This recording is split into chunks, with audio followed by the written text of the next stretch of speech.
en la cena de Año Nuevo, mi nuera me entregó un delantal frente a toda la familia. Cuando lo abrí, las letras bordadas decían «Empleada doméstica». Todos estallaron en carcajadas. Mi hijo sonrió con desprecio y dijo: «La comida es solo para la familia». No había lugar para mí en la mesa. Yo, con las manos temblorosas, me quité lentamente mi anillo de matrimonio, lo coloqué sobre la mesa de caoba que yo misma había pagado y pronuncié 4 palabras que cambiarían todo para siempre. Lo que no sabían era que esa noche yo tenía un secreto que ellos jamás imaginaron. Un secreto que había guardado durante 30 años y que estaba a punto de destruir cada una de sus ilusiones. Mientras ellos brindaban con el champán que yo había comprado, yo sonreí sabiendo que en exactamente 72 horas sus vidas nunca volverían a ser las mismas.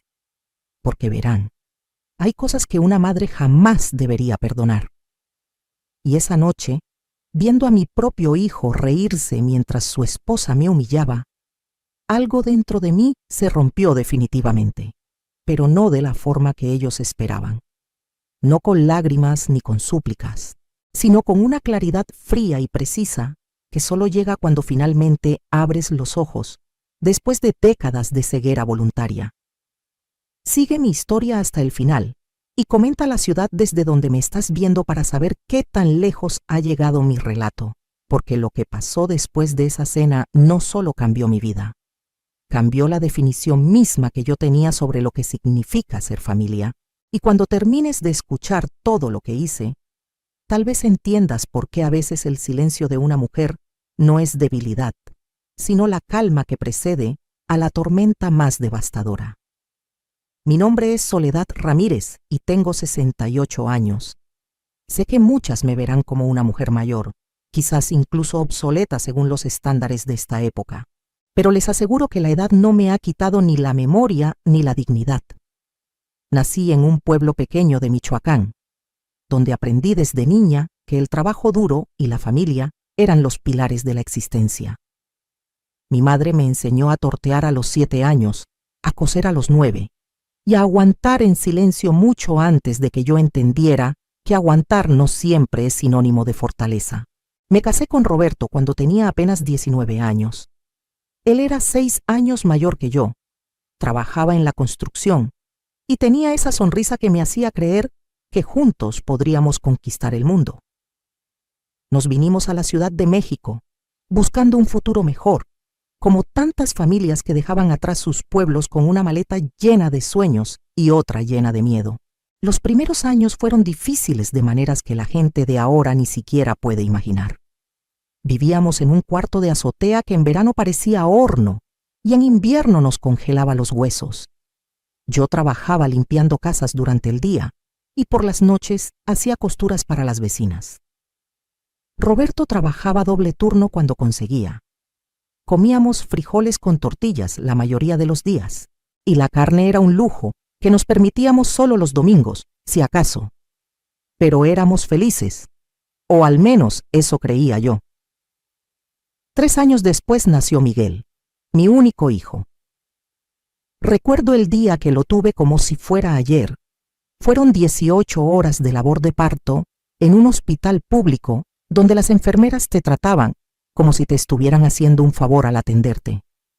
Pero cuando lo vi por primera vez, con sus ojitos cerrados y sus manitas apretadas, supe que haría cualquier cosa por ese niño. Cualquier cosa. Y vaya que cumplí esa promesa, aunque ahora me pregunto si no fui demasiado lejos. Desde que Miguel era bebé, me dediqué a él en cuerpo y alma. Dejé mi trabajo de costurera para cuidarlo tiempo completo. Roberto no ganaba mucho, así que yo empecé a vender tamales y atole en las mañanas frente a una escuela. Me levantaba a las 3 de la mañana para tener todo listo a las 6. Mis manos se llenaron de callos de tanto moler el maíz y revolver las ollas. Pero cada peso que ganaba iba directo para Miguel, para sus útiles escolares, para sus uniformes, para que nunca le faltara nada. Conforme Miguel creció, me aseguré de que tuviera todo lo que yo nunca tuve. Clases de inglés los sábados, una computadora cuando empezaron a ser indispensables para la escuela, zapatos nuevos cada vez que los necesitaba, no solo cuando los viejos ya no servían. Roberto a veces me decía que lo estaba consintiendo demasiado, que un niño también tenía que aprender a valorar el esfuerzo. Pero yo no escuchaba. Mi hijo iba a tener una vida mejor que la mía, y punto. Cuando Miguel entró a la preparatoria, yo empecé a trabajar en una fábrica de textiles, además de vender mis tamales. Dormía 4 horas diarias, a veces menos. Mis amigas me decían que me estaba matando, que el niño ya estaba grande y podía trabajar medio tiempo para ayudar. Pero yo no quería que Miguel trabajara. Quería que se concentrara en sus estudios, que llegara a la universidad, que fuera alguien en la vida, alguien importante, alguien que no tuviera que humillarse limpiando casas ajenas o vendiendo comida en las calles. Roberto murió cuando Miguel tenía 17 años. Un accidente en la obra, una viga mal asegurada, una vida entera borrada en segundos. Me dejó con una indemnización miserable que apenas cubrió el funeral y algunos meses de gastos. De repente yo era viuda, con un hijo a punto de entrar a la universidad y sin el ingreso de mi esposo, pero ni siquiera entonces me rendí. Conseguí un trabajo de noche en una panadería. Trabajaba en la fábrica de 6 de la mañana a 2 de la tarde, vendía tamales de 3 a 7 y entraba a la panadería de 9 de la noche a 3 de la mañana. Dormía en el camión entre trabajos. Comía lo que sobraba de mis ventas o lo que me regalaban en la panadería. Adelgacé tanto que las vecinas pensaban que estaba enferma. Pero Miguel entró a la universidad a estudiar administración de empresas. Y para mí, eso valía cada desvelo, cada dolor de espalda, cada lágrima que derramaba de cansancio en el camión de regreso a casa. Fue durante el segundo año de universidad cuando Miguel conoció a Vanessa. Recuerdo perfectamente el día que la trajo a casa. Una chica delgada, arreglada, con uñas perfectamente pintadas y un bolso de marca que probablemente costaba más que todos mis zapatos juntos. Venía de una familia acomodada de Polanco. Su papá tenía no sé qué negocio de importaciones. Desde el primer momento supe que esa muchacha me miraba por encima del hombro. La forma en que observó nuestra casita humilde, cómo arrugó discretamente la nariz al ver los muebles viejos, cómo rechazó el agua de Jamaica que le ofrecí diciendo que solo tomaba agua embotellada. Pero Miguel estaba deslumbrado con ella. Yo me callé mis reservas porque mi hijo parecía feliz. Qué tonta fui. Con el tiempo Vanessa empezó a cambiar a Miguel, de manera sutil al principio. Comentarios sobre cómo debería vestirse mejor, cómo debería hablar de manera más refinada, cómo debería aspirar a más en la vida.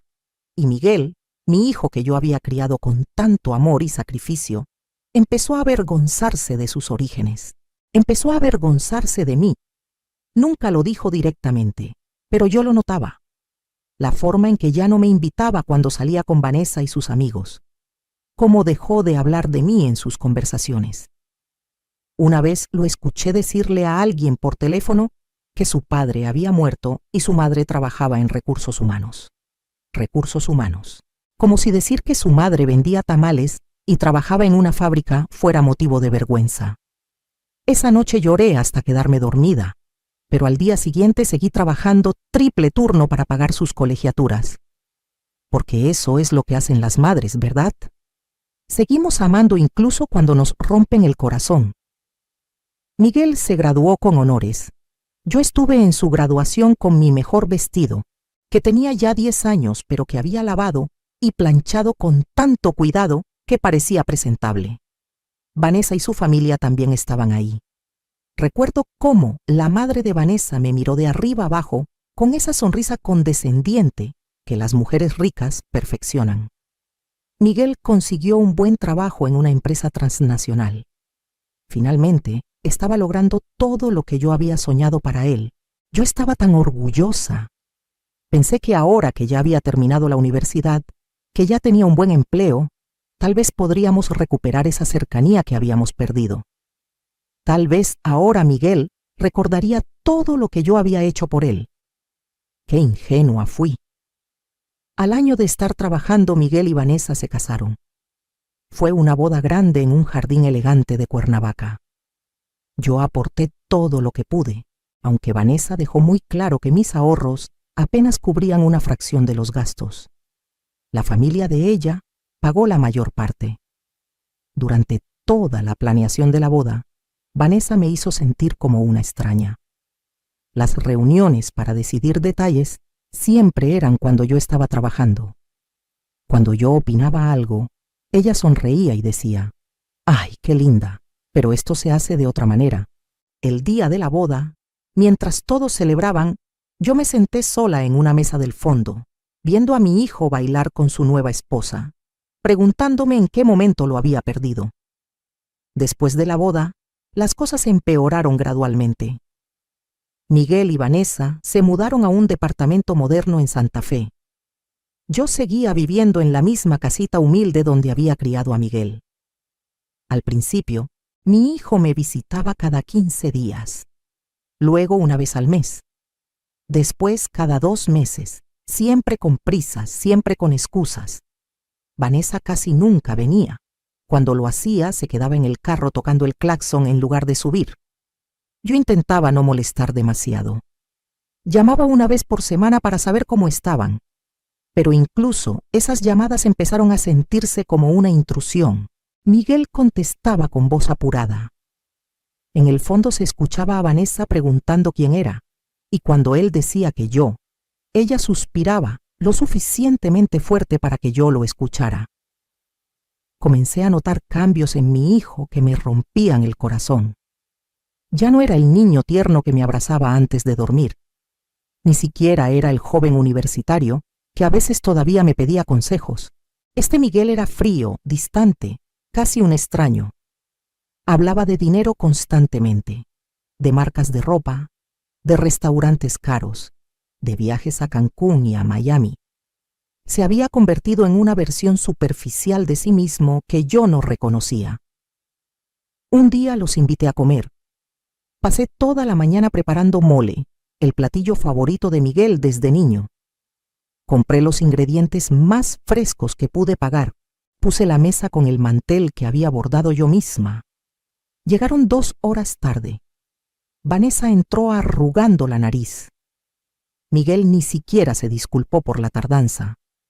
Se sentaron a la mesa y Vanessa sacó su celular. Mientras yo servía el mole que había tardado horas en preparar, ella tomó fotos de su plato y luego apenas lo probó. Dijo que estaba cuidando su figura. Miguel comió un poco y pasó la mayor parte del tiempo hablando de negocios por teléfono. Se fueron apenas terminaron, inventando que tenían un compromiso. Yo me quedé sola con una mesa llena de comida que había preparado con tanto amor. Tiré todo a la basura y lloré sobre el fregadero. Pero incluso entonces, incluso con el corazón roto, seguía justificándolos. Me decía que estaban ocupados, que eran jóvenes, que tenían su propia vida, que yo no debía ser una suegra entrometida. Me tragaba mi dolor y mi soledad porque no quería ser una carga para mi hijo. Las humillaciones pequeñas se volvieron rutina. Una vez fui a visitarlo sin avisar, porque pasaba cerca y quería dejarle a Miguel unos tamales que había hecho. Vanessa abrió la puerta en bata, claramente molesta. Me dijo que no podía entrar porque tenían visitas. A través de la puerta entreabierta vi que no había nadie. Simplemente no quería que yo entrara.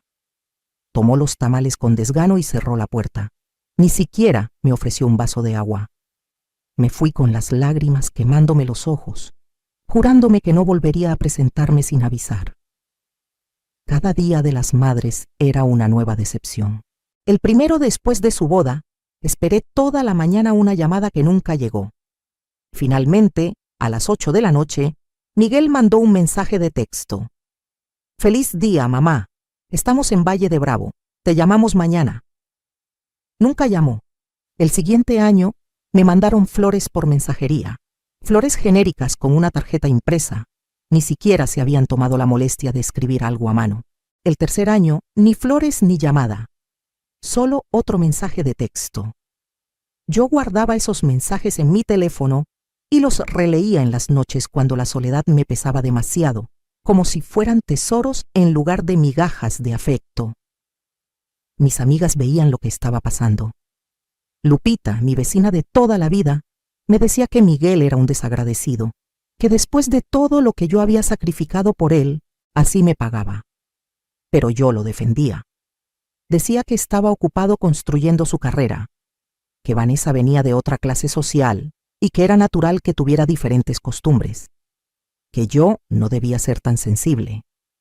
En el fondo, sabía que estaba mintiendo, pero admitir la verdad dolía demasiado. Entonces llegó la invitación para pasar el año nuevo con ellos. Fue a mediados de diciembre. Miguel llamó, lo cual ya era inusual porque normalmente solo mandaba mensajes. Me dijo que querían que pasara la cena de Año Nuevo en su casa, que Vanessa había insistido en que la familia debía estar unida. Yo no lo podía creer. Después de tanto tiempo siendo relegada, finalmente me estaban incluyendo. Lloré de felicidad después de colgar. Llamé a todas mis amigas para contarles. Empecé a planear qué les llevaría de regalo. Gasté dinero que no tenía en un vestido nuevo. Quería verme presentable. Quería que Vanessa viera que yo también podía lucir bien. Quería que Miguel estuviera orgulloso de su mamá. Compré regalos para ambos. Para Miguel, una cartera de piel que costó el equivalente a una semana de mi salario. Para Vanessa, un pañuelo fino que la vendedora me aseguró que era elegante. Ensayé conversaciones en mi cabeza, temas de los que podríamos hablar, historias que podría contar que los hicieran reír sin avergonzar a Miguel. Practiqué frente al espejo cómo sentarme, cómo sostener los cubiertos de manera elegante. Me arreglé el cabello en el salón por primera vez en años. Quería que todo saliera perfecto. La noche del 31 llegué a su departamento a las 7 de la tarde, como me habían indicado. Toqué el timbre con el corazón latiéndome rápido de emoción. Vanessa abrió la puerta. Llevaba un vestido negro elegante y tacones altos. Me miró de arriba abajo, con esa expresión que ya conocía bien, pero que elegí ignorar esa noche. Entré y vi que había otras personas. Los padres de Vanessa, su hermano con su esposa, y dos parejas más que parecían amigos. Todos bien vestidos, todos con copas de vino en la mano, todos hablando y riendo. La sala estaba decorada con globos dorados y plateados. La mesa estaba puesta con platos elegantes y copas de cristal. Todo se veía hermoso. Me sentí fuera de lugar inmediatamente, pero respiré hondo y sonreí. Miguel se acercó y me dio un abrazo rápido, incómodo. Me presentó a los invitados como su madre, nada más. Sin agregar nada sobre mí, sin una palabra de cariño, solo, ella es mi madre. Los padres de Vanessa me dieron la mano con cortesía fría. Los demás apenas asintieron. Me quedé de pie en medio de la sala, sin saber dónde ponerme, mientras las conversaciones continuaban a mi alrededor, como si yo fuera invisible. Vanessa se acercó después de unos minutos que se sintieron eternos. Tenía una sonrisa extraña en el rostro. Me dijo que la acompañara a la cocina. Yo la seguí, pensando que tal vez necesitaba ayuda con la cena. Al llegar a la cocina, que estaba impecable y claramente preparada por un servicio de banquetes, Vanessa abrió un cajón. De ahí sacó algo doblado, un delantal. Me lo extendió con esa sonrisa que ahora reconozco como pura maldad. Lo desdoblé confundida. En la parte frontal, bordado con letras grandes y claras, decía «Empleada doméstica». Me quedé paralizada, mirando ese delantal sin poder procesar lo que estaba viendo. Vanessa me dijo con voz dulce, como si me estuviera haciendo un favor.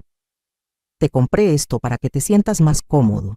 Siempre has trabajado sirviendo, ¿no? Así que pensé que te gustaría ayudar hoy también». Mi cerebro no podía conectar las palabras con la realidad. Esto tenía que ser una broma. Una broma de mal gusto, pero broma al fin. Miré a Vanessa buscando alguna señal de que estaba jugando. Pero su expresión era seria, expectante, esperando que me pusiera ese delantal.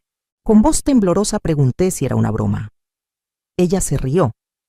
Me dijo que no fuera tan sensible, que era solo un delantal, que además iban a necesitar ayuda sirviendo la cena porque habían invitado a mucha gente, que yo debería estar agradecida de poder contribuir de alguna manera. Sentí que el suelo se movía bajo mis pies. Regresamos a la sala, yo todavía sosteniendo ese delantal como si fuera una serpiente venenosa. Todos los ojos se volvieron hacia nosotras. Vanessa, con voz clara para que todos escucharan, dijo: «Miren lo que le compré a la mamá de Miguel para que nos ayude esta noche», y me quitó el delantal de las manos para mostrárselo a todos. Las letras «empleada doméstica» quedaron expuestas ante todos los presentes. Hubo un segundo de silencio sepulcral. Luego, la madre de Vanessa soltó una risita. Después el hermano. Luego los amigos. En cuestión de segundos, toda la sala estaba riendo. Riendo de mí. Riendo del delantal. Riendo de la humillación de una madre que había trabajado toda su vida precisamente en esos oficios que ahora usaban para burlarse de mí. Mis ojos buscaron a Miguel desesperadamente. Mi hijo, el niño al que había criado, por el que había sacrificado todo. Seguramente él pondría fin a esto. Seguramente él defendería a su madre.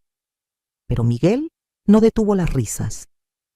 Miguel me miró con una sonrisa torcida, una sonrisa que nunca le había visto, una sonrisa de desprecio absoluto. Y entonces dijo, con voz lo suficientemente alta para que todos escucharan por encima de las carcajadas: «La comida es solo para la familia». Esas palabras cayeron sobre mí como un balde de agua helada. La comida es solo para la familia. Yo no era familia.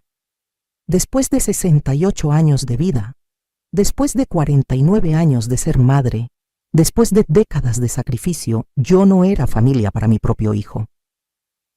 Las risas continuaban. Alguien hizo un comentario sobre cómo era apropiado, porque yo tenía pinta de sirvienta. Otro dijo que al menos ahora sabían quién lavaría los platos. Vanessa tomó el delantal y me lo extendió nuevamente, esta vez con menos amabilidad fingida. Me dijo que me lo pusiera, que no fuera ridícula, que era solo una broma y que yo estaba siendo demasiado dramática. Miré alrededor de la sala, a todas esas personas riéndose de mí, a los padres de Vanessa luciendo satisfechos, a Miguel, mi hijo, mi único hijo, sin defender a su madre, a Vanessa sosteniendo ese delantal como si fuera mi uniforme obligatorio. Y algo dentro de mí se quebró, pero no de la manera que ellos esperaban, no con lágrimas ni con gritos, no con súplicas ni con vergüenza. Algo se quebró, sí, pero lo que se rompió fueron las cadenas invisibles que me habían atado durante décadas a la idea de que tenía que aguantar cualquier cosa por ser madre, de que el amor de madre significaba aceptar migajas, de que mi valor como persona estaba definido por cuánto podía sacrificarme y sufrir en silencio. En ese momento, en esa sala llena de gente riéndose de mí, rodeada por el lujo que mi trabajo había ayudado a pagar, viendo a mi hijo sonreír con desprecio, tomé una decisión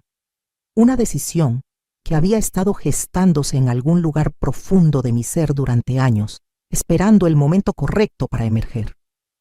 Me acerqué a la mesa donde habían puesto los abrigos y las bolsas. Con movimientos lentos y deliberados abrí mi bolso. Saqué mi anillo de matrimonio, ese anillo simple de oro que Roberto me había puesto en el dedo hace casi 50 años. Ese anillo que no me había quitado ni siquiera para bañarme durante todas estas décadas. Ese anillo que había sido mi conexión con el único hombre que me había amado de verdad. Las risas comenzaron a disminuir. La gente empezó a notar que algo estaba pasando. Caminé hacia la mesa del comedor, esa mesa grande de madera cara, rodeada de sillas elegantes. Una mesa que costaba probablemente más de lo que yo había ganado en un año entero. Coloqué el anillo en el centro de la mesa. El sonido del metal contra la madera resonó en el silencio que ahora llenaba la sala. Todos me miraban. Ya nadie se reía.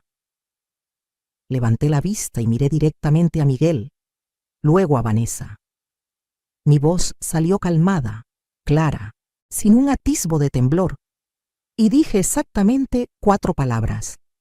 4 palabras que habían estado atrapadas en mi garganta durante años. 4 palabras que cambiarían absolutamente todo. Dije: la casa es mía. El silencio que siguió a mis palabras fue absoluto. Nadie se movía. Nadie respiraba. Era como si hubiera detonado una bomba silenciosa en medio de esa sala llena de gente presumida. Vanessa fue la primera en reaccionar. Soltó una risita nerviosa y dijo: ¿qué casa? Yo la miré directamente a los ojos, sin parpadear, sin sonreír, sin mostrar emoción alguna, y respondí: esta casa, este departamento, este lugar donde están celebrando, es mío, está a mi nombre. La sonrisa de Vanessa se congeló en su rostro. Miguel dio un paso adelante con expresión confundida. Dijo que eso era imposible, que él había comprado ese departamento con su dinero, que tenía los papeles, que yo estaba diciendo tonterías. Abrí mi bolso nuevamente, saqué un folder que había traído conmigo, un folder que contenía documentos que ellos nunca habían visto, documentos que yo había guardado celosamente durante años. Lo coloqué sobre la mesa, junto a mi anillo de matrimonio. Les dije que abrieran el folder, que leyeran. Miguel se acercó con pasos inseguros. Abrió el folder con manos temblorosas. Dentro estaban las escrituras del departamento, las escrituras originales, y ahí, en letras claras e indiscutibles, estaba mi nombre. Soledad Ramírez, viuda de Mendoza, propietaria única. Vanessa le arrebató los papeles de las manos. Los leyó 1, 2, 3 veces. Su rostro pasó de confusión a incredulidad a pánico en cuestión de segundos. Gritó que eso no podía ser real, que tenía que ser un error, que ellos habían pagado ese departamento. Miguel me miró con ojos que apenas reconocía. Preguntó cómo era posible. Le expliqué con voz tranquila, casi didáctica. Le recordé que cuando él estaba buscando departamento, hace 3 años, había encontrado este lugar.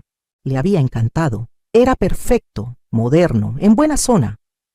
Pero costaba 3 millones de pesos. Él tenía ahorrado 1.300.000. Le faltaba más de la mitad. Fue a varios bancos pidiendo crédito. Todos lo rechazaron. Era muy joven. No tenía suficiente antigüedad en su trabajo. No calificaba para un préstamo tan grande. Estaba desesperado. Vanessa amenazaba con dejarlo si no conseguían ese departamento. Ella no iba a vivir en algo menor. Recordé en voz alta cómo Miguel había venido a verme una tarde, llorando. Algo que no hacía desde niño, diciéndome que iba a perder a Vanessa, que necesitaba ese departamento, que era su única oportunidad de demostrarle a ella y a su familia que él era alguien de valor. Me había rogado que lo ayudara. Le dije que yo no tenía ese dinero. Me dijo que no necesitaba que yo se lo diera. Solo necesitaba que yo fuera su aval, que pusiera algo a mi nombre para respaldar el préstamo, que era solo un trámite, que los pagos los haría él, que yo no tenía de qué preocuparme. Las palabras salían de mi boca medidas, pausadas, mientras toda la sala escuchaba en silencio absoluto. Continué mi relato. Le dije a Miguel que yo había accedido a ayudarlo, pero no de la manera que él pensaba. Fui al banco. Hablé con el gerente y descubrí que con mi historial crediticio impecable, con las propiedades que yo tenía, yo sí calificaba para un préstamo. Vanessa interrumpió gritando: ¿qué propiedades? ¡Tú vives en una casa de mierda! Sonreí por primera vez en toda la noche. Una sonrisa pequeña, fría, y saqué más papeles de mi bolso, escrituras de la casa donde yo vivía, pagada completamente, a mi nombre desde hace 30 años, escrituras de otros 2 terrenos en mi pueblo natal, herencia de mi padre que nunca vendí, escrituras de un local comercial en el centro que rentaba desde hace 15 años. Los ojos de todos en la sala se agrandaron. Miguel tartamudeó que él no sabía nada de eso. Por supuesto que no sabía. Nunca preguntó. Nunca le importó mi vida más allá de lo que yo podía hacer por él. Expliqué que con esas propiedades como garantía, el banco me prestó los 3 millones completos. Yo compré el departamento, a mi nombre. Luego le dije a Miguel que él podía vivir ahí, que podía hacer los pagos mensuales a mí, que cuando terminara de pagar los 3 millones más intereses, yo le transferiría la propiedad. Era como un préstamo entre madre e hijo. Él había aceptado sin leer la letra pequeña del acuerdo que firmamos.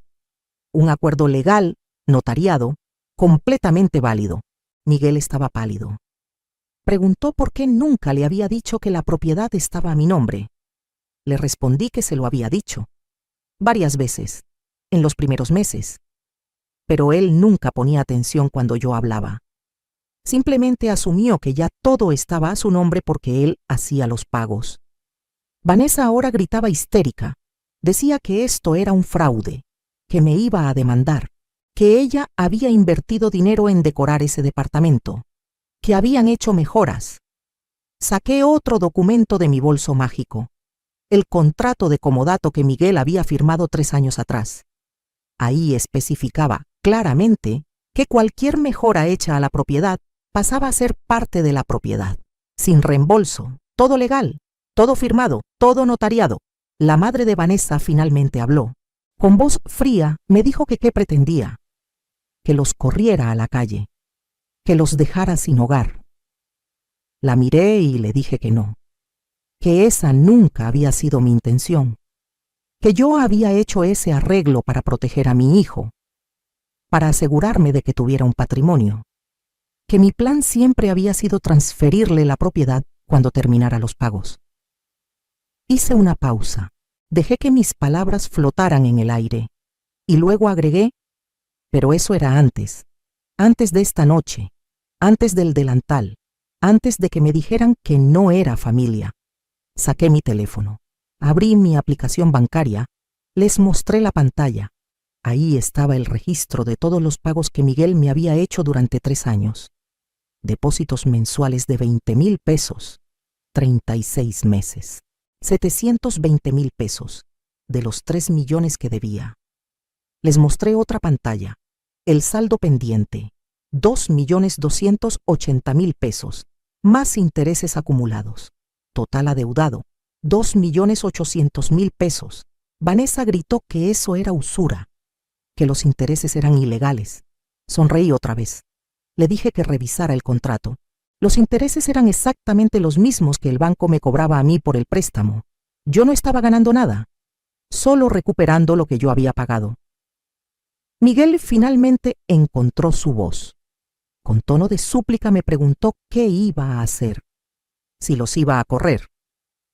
Tomé mi anillo de la mesa, lo sostuve entre mis dedos. Ese anillo que representaba el único amor verdadero que había conocido, el amor de un hombre que me había tratado con respeto hasta su último día. Un amor que mi propio hijo nunca había aprendido a darme. Guardé el anillo en mi bolso. No me lo volví a poner. Esa parte de mi vida había terminado. Miré a Miguel y a Vanessa. Les dije que tenían 2 opciones. Opción número 1. Podían pagarme el saldo total de 2,800,000 pesos en los próximos 30 días. Si lo hacían, yo les transferiría la propiedad como habíamos acordado originalmente. Miguel dijo que era imposible, que no tenían ese dinero, que de dónde iban a sacarlo. Miré a los padres de Vanessa, esa pareja que me había mirado con desprecio toda la noche. Le pregunté al señor si no podía prestarles a su hija. Él había presumido durante la cena de tener negocios de importación tan exitosos. Seguramente, 2 millones no eran nada para él. El padre de Vanessa se removió incómodo en su asiento. Tartamudeó algo sobre liquidez y capital atado en inversiones. Básicamente, no tenía ese dinero, o no quería dárselo. Las apariencias, descubrí esa noche, muchas veces son solo eso, apariencias. Entonces les di la opción número 2. Podían continuar viviendo en el departamento, pagándome. Pero el precio acababa de subir. De ahora en adelante no serían 20,000 pesos mensuales, serían 40,000. Precio de mercado para rentar un departamento así. y no habría transferencia de propiedad al final. Nunca. Ellos serían inquilinos. Permanentemente. Vanessa explotó. Gritó que yo estaba loca, que era una vieja miserable, que cómo me atrevía a hacerles esto, que ella no iba a vivir como inquilina, que ella merecía mejor. La dejé gritar. Esperé a que se cansara.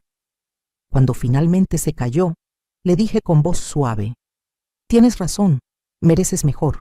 Igual que yo merecía mejor que ser tratada como empleada doméstica en la casa que yo pagué». El silencio volvió a caer sobre la sala. Le dije que tenían hasta el 5 de enero para decidir. 3 días. O me pagaban todo. O aceptaban las nuevas condiciones, o se iban.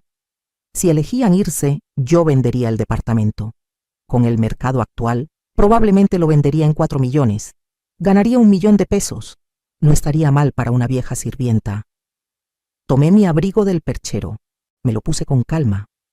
Todos me miraban como si fuera un fantasma o un monstruo. No estaban seguros. Antes de irme, me acerqué a Miguel una última vez. Mi hijo. El niño al que había amado más que a mi vida. Le dije que había una tercera opción que no había mencionado. Una opción que no tenía nada que ver con dinero ni con departamentos.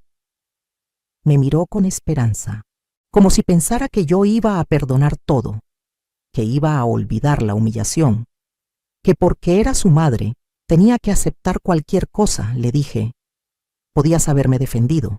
Cuando tu esposa me humilló, cuando todos se reían, podías haber dicho algo, cualquier cosa. Podías haber recordado que soy tu madre, que merezco respeto». Esa opción era gratis. No costaba ni un peso. Solo requería que tuvieras un mínimo de decencia. Las lágrimas empezaron a rodar por las mejillas de Miguel.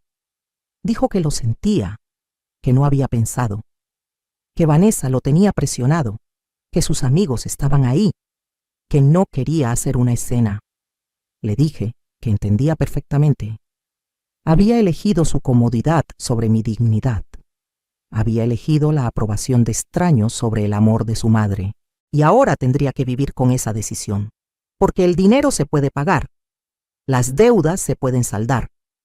Pero hay cosas que una vez rotas no se pueden reparar. Y lo que se rompió esa noche entre nosotros no tenía arreglo. Me dirigí a la puerta. Vanessa me gritó que yo era una mala madre, que qué clase de madre le hace esto a su hijo. Me detuve, me volteé, la miré directamente y le dije: «Una madre que finalmente aprendió que amar a tu hijo no significa dejar que te destruya. Una madre que decidió que su dignidad vale más que la aprobación de gente que de todas formas nunca la va a valorar. Una madre que está cansada de pedir migajas de amor cuando dio banquetes de sacrificio». Abrí la puerta. Antes de salir, agregué una última cosa. «Por cierto, Vanessa, ese delantal que compraste, guárdalo, lo vas a necesitar. Porque si deciden quedarse pagando los 40,000 mensuales, van a tener que recortar gastos. Y eso significa dejar de comer en restaurantes. Cocinar va a ser necesario. Espero que sepas hacerlo, aunque lo dudo». Y salí. Cerré la puerta detrás de mí sobre el sonido de Vanessa gritando y Miguel llorando. Bajé en el elevador de ese edificio elegante. Crucé el lobby lujoso. Salí a la calle donde el aire frío de diciembre me golpeó la cara. Y respiré. Respiré profundamente, como no había respirado en años. Me sentía ligera, a pesar de todo. A pesar del dolor, a pesar de haber perdido a mi hijo, me sentía libre. Tomé un taxi de regreso a mi casita humilde. Esa casa que ahora sabía que era mucho más de lo que aparentaba. Durante el viaje, vi los fuegos artificiales comenzar. Eran las 12. Año nuevo. Un nuevo año. Un nuevo comienzo. Metí la mano en mi bolso y toqué el anillo de Roberto. Y le susurré: «Lo siento, mi amor. Sé que te gustaba Miguel, pero creo que no lo criamos bien. O tal vez lo criamos demasiado bien. Le dimos tanto que olvidó el valor de las cosas, el valor de las personas. Pero ya no más, ya no más». Esa noche, sola en mi casa, me preparé una copa de punch. prendí la televisión y celebré el año nuevo conmigo misma. Por primera vez en décadas no extrañé estar con familia, porque finalmente entendí que la familia no es la gente que comparte tu sangre, es la gente que honra tu sacrificio, que valora tu amor, que te trata con dignidad. Y esa noche, la única persona que calificaba era yo misma. Los días siguientes fueron extraños. Mi teléfono sonaba constantemente, llamadas de Miguel, mensajes de texto, mensajes de voz. Al principio llorando, disculpándose, luego enojado, reclamándome, luego suplicando, diciéndome que reconsiderara, que era su madre, que no podía hacerle esto. Borré los mensajes sin escucharlos completos. Vanessa también llamó. Sus mensajes eran diferentes, amenazas, que me iba a demandar, que iba a arruinar mi reputación, que le iba a contar a todo el mundo qué clase de madre era yo. Me reí cuando escuché ese. ¿Arruinar mi reputación? ¿Con quién? Con las señoras del mercado que me conocían desde hace 30 años.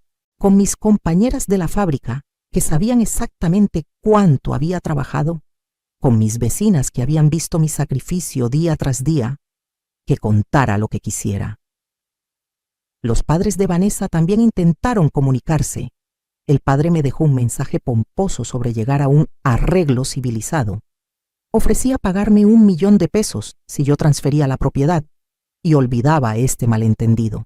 1 millón, de los casi 3 que se debían. Y encima querían que yo olvidara, como si la humillación fuera un malentendido, como si tratarme como empleada doméstica fuera un simple error de cálculo. No respondí. El día 5 de enero, la fecha límite, recibí una visita. Miguel apareció en mi puerta, solo, sin Vanessa. Se veía terrible, ojos rojos, barba sin afeitar, ropa arrugada. Me pidió que lo dejara entrar, que necesitaba hablar conmigo. Dudé, pero finalmente abrí la puerta. Entramos a mi sala humilde, esa sala con los muebles viejos que Vanessa había despreciado.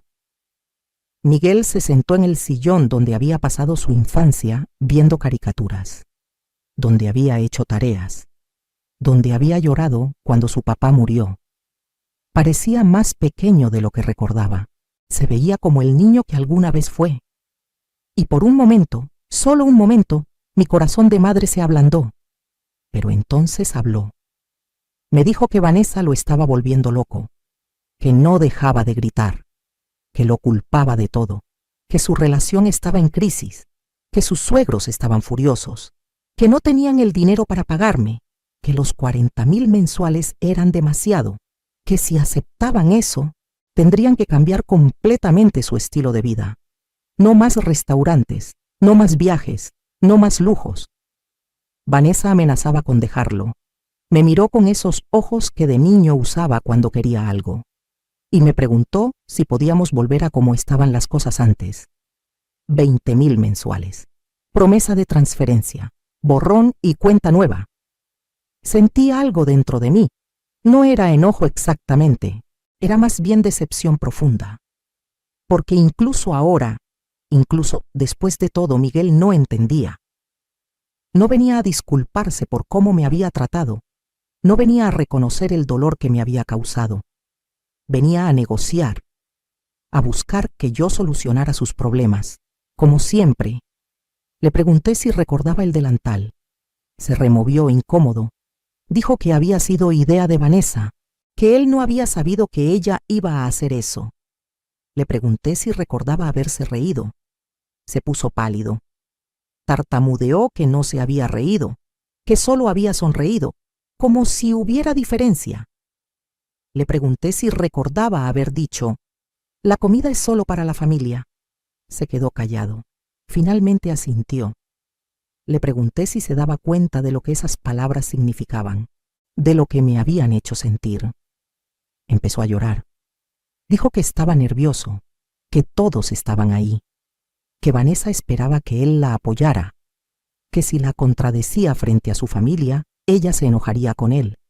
Le dije, «Entonces elegiste no enojar a tu esposa a costa de humillar a tu madre». Lloró más fuerte. Dijo que se arrepentía, que había sido un error, que yo tenía que perdonarlo, porque era su madre. Ahí estaba otra vez, esa palabra, madre, usada como obligación, como cadena, como razón por la cual yo debía aguantar cualquier cosa. Le dije que ser madre no significaba ser un tapete, que el perdón no se exige, se gana, y que él no había hecho nada para ganarlo. Miguel cambió de táctica, dejó de llorar, se puso serio. Me dijo que legalmente yo no podía correrlos así como así, que había leyes, que los inquilinos tenían derechos. Incluso si no pagaban, el proceso de desalojo tomaba meses. Sonreí.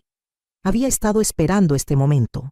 Le dije que revisara el contrato que había firmado, específicamente la cláusula 15, la cláusula que especificaba que ante cualquier modificación de las condiciones originales, ambas partes tenían derecho a terminar el contrato con 72 horas de aviso.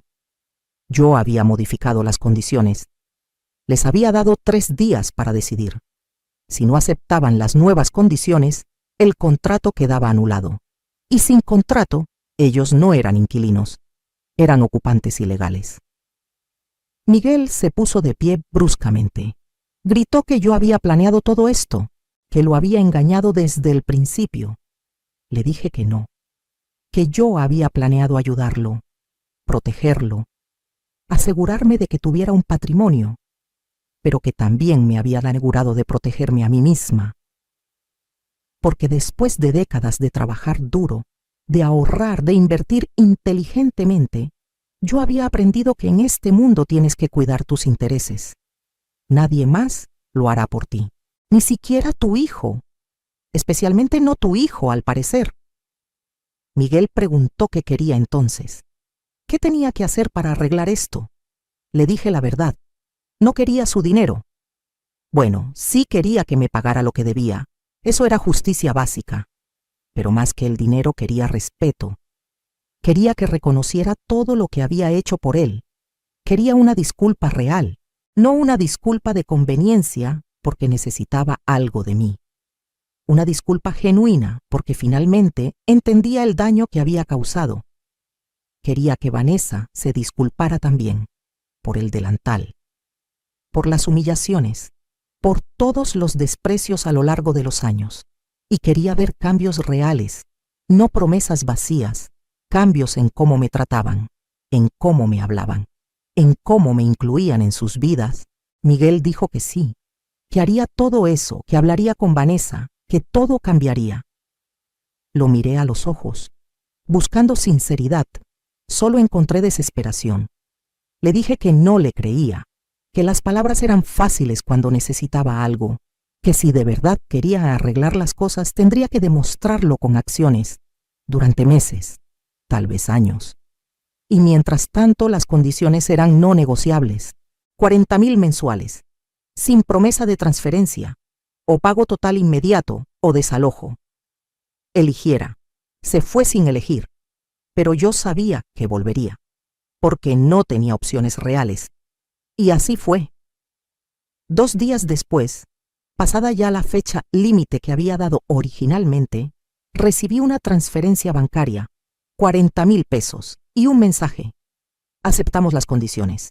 Por favor, no nos corras. No había disculpa en el mensaje. No había reconocimiento. Solo aceptación forzada. Era un comienzo. No el que yo quería, pero un comienzo. Confirmé la recepción del pago.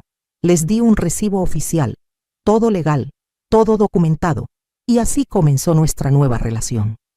Ellos como inquilinos, yo como propietaria. Las semanas siguientes fueron silencio. No me llamaron, no me visitaron, yo tampoco busqué contacto. Necesitaba ese espacio, necesitaba procesar todo lo que había pasado, necesitaba decidir quién era yo ahora. Porque la mujer que había salido de ese departamento la noche de Año Nuevo era diferente a la que había entrado. Esa mujer ya no existía. La mujer nueva, la que yo estaba descubriendo que era, tenía preguntas. ¿Cuánto de mi vida había desperdiciado tratando de ganar el amor de gente que nunca me lo iba a dar? ¿Cuánto había sacrificado de mí misma en el altar del deber materno? ¿Quién era Soledad más allá de ser madre? Esas preguntas me mantenían despierta por las noches. Decidí buscar respuestas. Empecé por hacer cosas que nunca había hecho, pequeñas cosas. Fui a un café elegante y pedí un capuchino caro. Me senté junto a la ventana y lo bebí lentamente viendo pasar a la gente, sin prisa, sin culpa. Fui a una tienda departamental y me compré ropa nueva, no ropa práctica para trabajar, ropa bonita, que me gustaba, que me hacía sentir bien. Gasté dinero en mí misma sin calcular si ese dinero podría servir para otra cosa. Me hice a hacer las uñas, un lujo que siempre había considerado frívolo. Pero cuando vi mis manos con las uñas pintadas de un rojo elegante, esas manos que habían trabajado tanto, lloré. Lloré porque se veían hermosas, porque merecían verse hermosas. Retomé contacto con amigas que había descuidado. Lupita, mi vecina, casi se cae de la sorpresa cuando la invité a comer a un restaurante. Pensaba que le iba a pedir que comiéramos en su casa o la mía, como siempre, pero no. La llevé a un lugar bonito, pedimos vino, comimos bien, nos reímos y le conté todo. Lupita me escuchó con la boca abierta. Cuando terminé mi relato, se quedó callada un momento. Luego dijo: ¿Sabes qué es lo más impresionante de todo esto? Que no sabíamos. Ninguna sabíamos que tenías propiedades, que tenías dinero ahorrado. Vivías tan humildemente que todas pensábamos que apenas te alcanzaba. Le expliqué que esa había sido mi estrategia durante años. Vivir por debajo de mis posibilidades. Ahorrar cada peso que podía. Invertir inteligentemente. Porque había crecido pobre y sabía lo que era no tener nada. Nunca quise volver a esa situación. Y también, admití, porque no quería que Miguel supiera. Si hubiera sabido que yo tenía dinero, habría venido a pedirme más. Y yo probablemente se lo habría dado. Así que fingí ser más pobre de lo que era. Me protegí. Resultó que esa protección había sido la decisión más sabia de mi vida. Lupita me preguntó qué iba a hacer ahora. Si iba a perdonar a Miguel eventualmente. Si iba a dejar que las cosas volvieran a la normalidad. Le dije que no sabía que era normal ya. Que la relación con mi hijo estaba rota. Que tal vez, con tiempo y esfuerzo genuino de su parte, podría sanar algo, pero nunca volvería a ser como antes, porque yo nunca volvería a ser como antes. Y eso, descubrí, no era algo triste, era liberador. Empecé a hacer planes para mí, planes que no involucraban a nadie más. Siempre había querido conocer Oaxaca. Nunca había ido porque gastar en viajes me parecía un desperdicio, cuando ese dinero podía ahorrarse o usarse para Miguel. Pero ya no. Reservé un viaje, 5 días en Oaxaca, sola, mi primera vacación real en más de 40 años. Cuando les conté a mis amigas, organizaron una despedida. Me dieron consejos de qué ver, qué comer, qué comprar. Me sentí como una niña emocionada antes de una excursión escolar. El viaje fue maravilloso. Conocí las ruinas de Monte Albán. Probé el mole negro. Compré artesanías. Tomé fotos. Y en uno de los miradores, viendo el valle extenderse ante mí, lloré. Lloré por todos los años perdidos, por todos los viajes no tomados, por todas las experiencias sacrificadas. Pero también lloré de gratitud, porque todavía tenía tiempo, todavía tenía salud, todavía tenía recursos, y ahora, finalmente, tenía la libertad de usarlos para mí. Cuando regresé a la Ciudad de México, encontré un mensaje de Miguel. Decía que Vanessa estaba embarazada, iba a ser abuela. Leí el mensaje 3 veces. Esperé sentir emoción, alegría, algo, pero lo que sentí fue miedo. Miedo de que este bebé fuera usado como herramienta de manipulación. Miedo de repetir los mismos errores con un nieto que había cometido con mi hijo. Miedo de volver a perderme a mí misma en el amor por otro ser humano. No respondí el mensaje inmediatamente. Me tomé mi tiempo.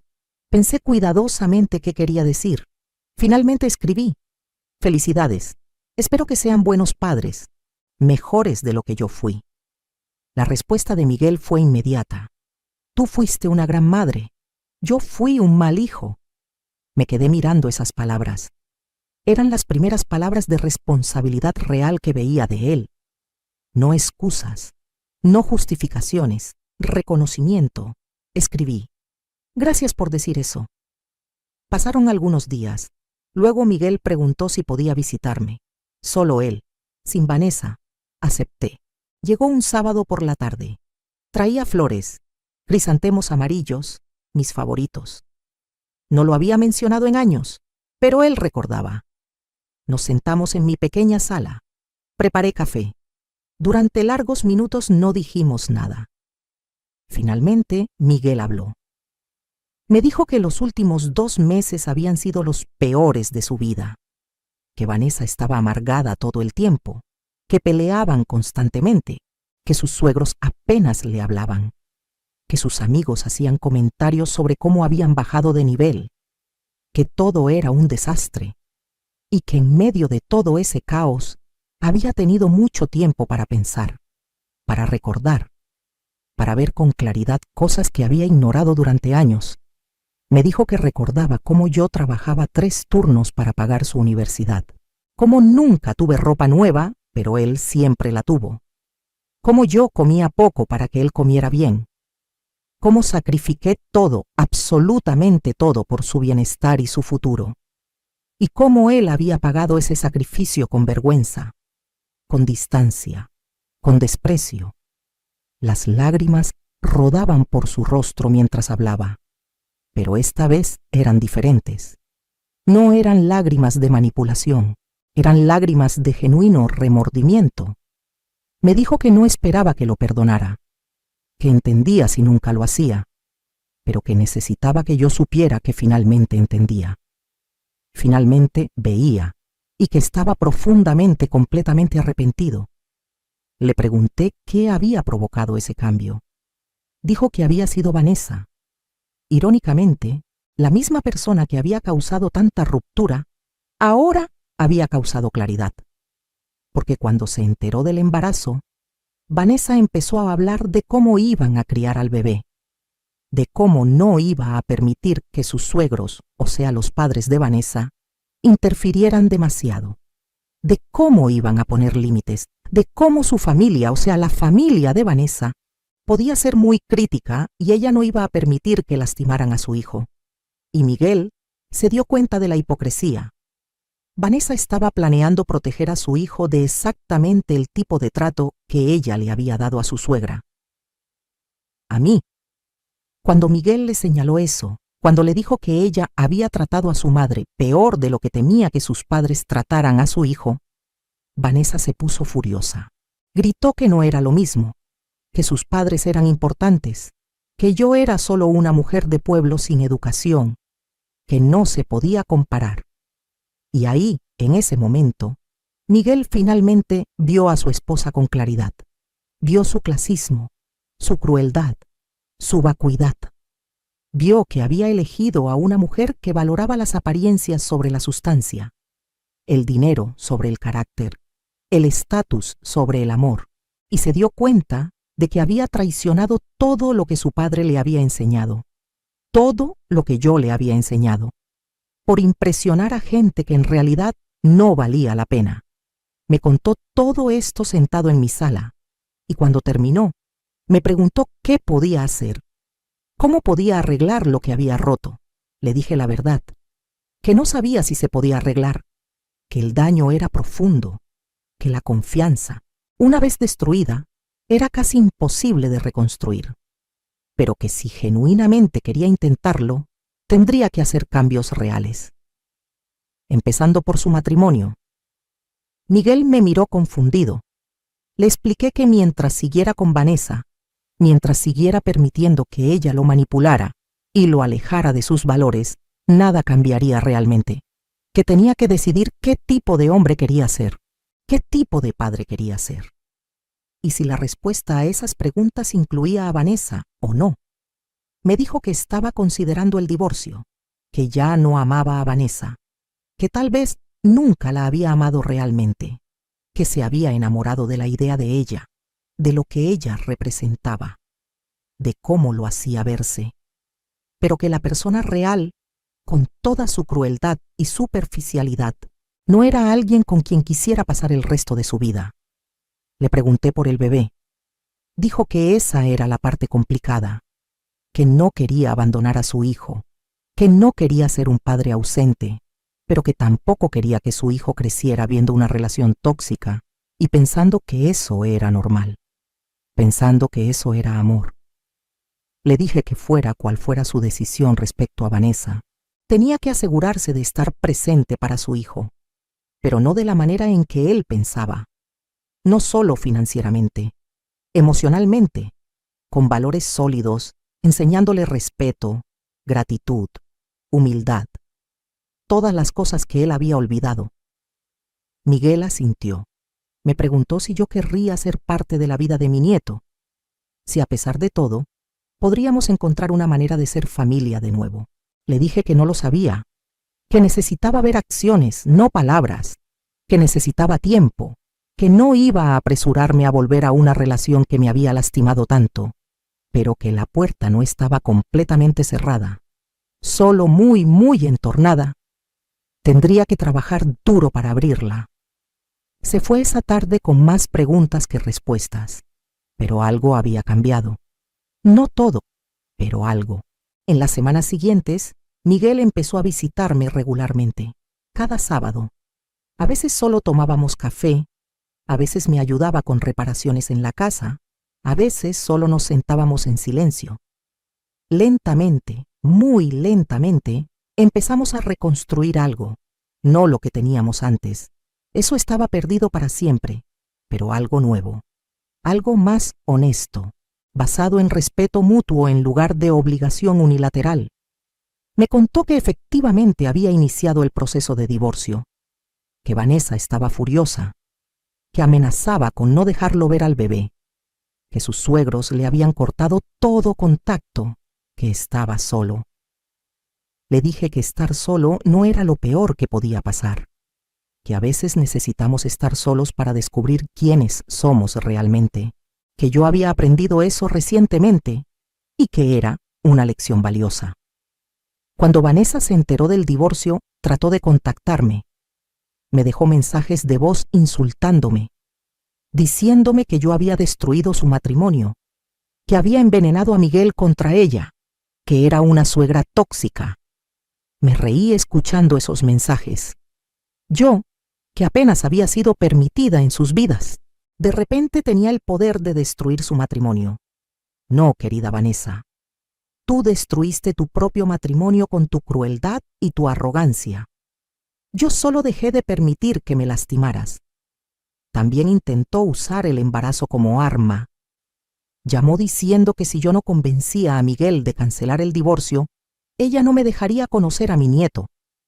Le respondí con calma que esa decisión era suya, que yo no iba a suplicar por migajas de relación con mi nieto, así como ya no suplicaba por migajas de respeto de nadie. Que cuando el niño creciera, si preguntaba por mí, ella tendría que explicarle por qué lo había alejado de su abuela. Esa sería su carga, no la mía. El bebé nació en septiembre. Un niño. Lo llamaron Roberto como mi difunto esposo. Miguel me llamó desde el hospital, llorando. Dijo que cuando vio a su hijo por primera vez, entendió. Entendió finalmente el amor incondicional que yo había sentido por él. Entendió el sacrificio, entendió todo y se disculpó. De nuevo, con más profundidad que nunca. Le pregunté si quería que fuera al hospital. Hubo una pausa. Luego dijo que Vanessa estaba ahí con sus padres, que probablemente no sería buena idea, que prefería esperar, que me llevaría a conocer al bebé en unos días, en un lugar neutral. Acepté. No con alegría, pero con entendimiento. Algunos días después, Miguel llegó a mi casa con el bebé. Solo ellos dos. Cuando puso a ese pequeño en mis brazos, sentí algo quebrarse dentro de mí. Todas las defensas que había construido, toda la dureza que había cultivado, se derritió viendo esa carita dormida. Era idéntico a como Miguel había sido de bebé. El mismo pelo oscuro, la misma nariz pequeña, las mismas manitas perfectas. Lloré. Lloré por todo lo que había perdido con Miguel. Lloré por todo lo que no quería perder con este bebé. Lloré por el miedo de volver a caer en los mismos patrones. Miguel se sentó a mi lado. Me dijo que entendía mi miedo, que él también lo tenía. Miedo de repetir errores. Miedo de arruinar a este niño como sentía que se había arruinado a sí mismo. Le dije que él no estaba arruinado, que estaba aprendiendo, creciendo, que todavía había tiempo para cambiar, para ser mejor, y que este bebé era su oportunidad, no de redimirse, sino de hacer las cosas bien desde el principio. Le prometí que estaría ahí para él y para mi nieto, pero en mis propios términos, no como la abuela que dejaba todo para cuidar al bebé mientras los padres vivían su vida, no como la que se sacrificaba hasta desaparecer, sino como una abuela con límites sanos, que amaba pero que también se amaba a sí misma. Miguel aceptó. Dijo que eso era exactamente lo que necesitaba que yo fuera. Un ejemplo de cómo poner límites, de cómo amar sin perderse, de cómo ser generoso sin ser un mártir. En los meses siguientes, nuestra nueva dinámica tomó forma. Yo veía a Miguel y al bebé una vez por semana, a veces dos, pero en horarios establecidos, con expectativas claras. Ayudaba cuando podía y cuando quería, no porque me lo exigieran. El divorcio se finalizó cuando el bebé tenía 6 meses. Vanessa obtuvo custodia compartida. Miguel tenía a Roberto la mitad del tiempo. Cuando estaba con él, yo ayudaba. Cuando estaba con Vanessa, yo vivía mi vida y descubrí que tenía una vida más allá de ser madre o abuela. Tomé más viajes. Oaxaca, Guanajuato, San Miguel de Allende. Lugares que siempre había querido conocer. Me uní a un grupo de mujeres de mi edad que se juntaban a hacer manualidades. Aprendí a tejer, no por obligación o para vender, sino porque me gustaba. Empecé a ir a misa de nuevo, no por deber, sino porque encontraba paz ahí. Conocí a otras mujeres con historias similares, mujeres que habían dado todo por sus familias solo para ser descartadas o menospreciadas. Compartimos nuestras historias, lloramos juntas, nos apoyamos. Fue sanador de maneras que no esperaba. Incluso tuve una especie de romance. Don Emilio, un señor viudo que vendía periódicos cerca del mercado. Empezamos a platicar cuando yo pasaba. Luego a tomar café juntos. Nada serio, solo compañía, conversación. Alguien que me hacía sentir vista, valorada, no como madre, no como abuela, solo como soledad, como mujer. Cuando Miguel se enteró se puso extraño, celoso casi. Le recordé que yo tenía derecho a una vida propia, que no me había muerto cuando su padre murió, que no me había vuelto invisible cuando me convertí en madre, que todavía era una persona con necesidades y deseos propios. Fue una conversación difícil, pero necesaria. Miguel tuvo que confrontar su propia hipocresía. Él podía rehacer su vida después de su divorcio, pero yo no podía tener compañía masculina después de décadas de viudez. Eventualmente lo aceptó. Incluso conoció a don Emilio. Fueron cordiales. No amigos, pero cordiales. Han pasado 2 años desde aquella noche de Año Nuevo. 2 años desde que coloqué mi anillo en esa mesa y dije, la casa es mía. 2 años de reconstrucción, de descubrimiento, de crecimiento. Miguel sigue pagando los 40,000 mensuales. Nunca se ha atrasado. Ha pagado hasta ahora 960,000 pesos. Todavía debe cerca de 1,900,000. A este ritmo, terminará de pagar en 4 años más. No sé qué haré cuando eso pase. Si le transferiré la propiedad como originalmente planeaba. Si se la venderé a precio preferencial. Si simplemente se la regalaré. No he decidido. Y está bien no haber decidido. Por primera vez en mi vida, no siento que tengo que tener todas las respuestas inmediatamente. Puedo esperar. Puedo ver cómo se desarrollan las cosas. Mi relación con Miguel es mejor que antes, aunque diferente. Hay respeto ahora, consideración. Él consulta antes de tomar decisiones que me afectan. Me pregunta mi opinión. Me escucha, realmente. No solo espera a que termine de hablar para decir lo que ya había decidido. Con mi nieto Roberto he encontrado un balance. Lo amo profundamente. Pero no pierdo de vista quién soy fuera de ser su abuela. Lo cuido con alegría cuando me lo piden. Pero también digo que no cuando no puedo o no quiero. Y descubrí que el mundo no se acaba cuando digo que no. Que los límites no significan falta de amor, significan amor con sabiduría. Vanessa y yo no tenemos relación. Ocasionalmente coincidimos en eventos de Roberto como cumpleaños. Somos civilizadas. Nada más. Ella nunca se disculpó. Probablemente nunca lo hará. Y he hecho las paces con eso. No necesito su disculpa para seguir adelante. Mi sanación no depende de su arrepentimiento. Vendí uno de mis terrenos en Michoacán. Con ese dinero renové mi casa. No para impresionar a nadie. Para mí. Pintura nueva. Muebles cómodos. Una cocina moderna. Ahora, cuando la gente viene a visitarme, ya no es a una casita humilde que causa lástima. Es a un hogar acogedor que refleja el amor propio de quien vive en él. Mis amigas me dicen que me veo diferente, más joven, más ligera. Dicen que brillo de una manera que no brillaba antes. Y tienen razón, porque por primera vez en décadas no estoy cargando el peso de expectativas imposibles. No estoy tratando de ganar amor mediante sacrificio. No estoy mendigando respeto. Simplemente estoy siendo soledad, siendo una mujer de 68 años que trabajó duro toda su vida y que finalmente aprendió que su valor no está en cuánto puede dar, sino en quién es. Una mujer que cometió errores, que amó demasiado de las maneras equivocadas, pero que finalmente encontró el coraje para amarse a sí misma. A veces pienso en aquella noche, en el delantal, en las risas, en la humillación, y ya no duele como antes. Ahora lo veo como el regalo más extraño que pudieron haberme dado, porque me despertó, me sacudió de una vida de complacencia y autosacrificio destructivo. Me forzó a ver verdades que había estado evitando durante años, y me dio el impulso que necesitaba para finalmente, ponerme a mí misma primero. Si pudiera volver a esa noche, ¿haría algo diferente?